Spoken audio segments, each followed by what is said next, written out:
The first thing you want to do is you want to take a gel polish that is similar to a skin tone, the skin tone that you want to choose. This is from Madam Glam and it's called Mochaccino. And I paint one layer and then I wipe off that tacky layer. I don't top coat it or anything. Take your stamper here. This is one of the larger head stampers. You want to have a regular nail polish and one that's pretty bright red that kind of looks like blood. This one here is Revlon red. And just put a thin little layer there. And now you just use your finger and you just touch it on there.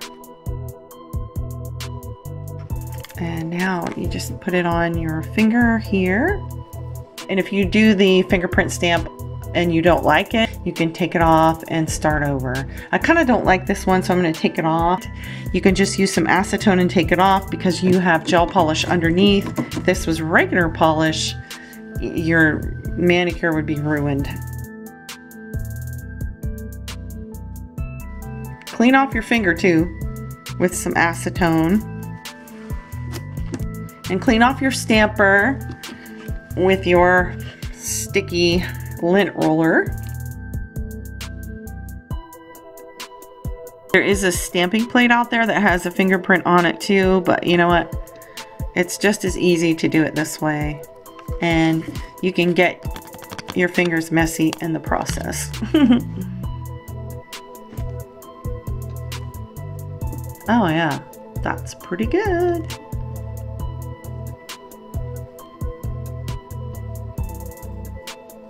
There, now that is good. I like that. I'm gonna go with that. And the last thing to do is to write a scary message on there. You can write anything you want. Help. You can write just a word like murder, whatever.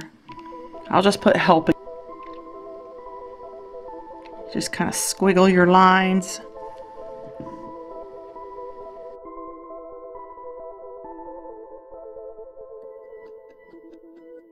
Going to be top coating with a matte top coat.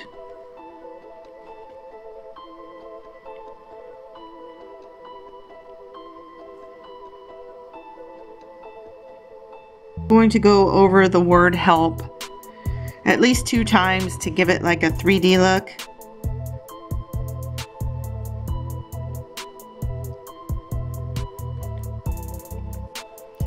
And now I'm going to make a blood drip.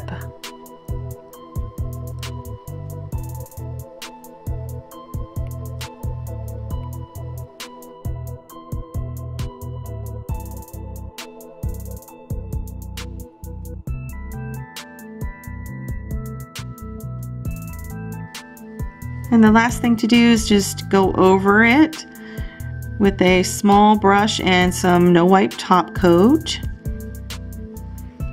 Some shiny no wipe top coat. And you're done. Cure it and you're done.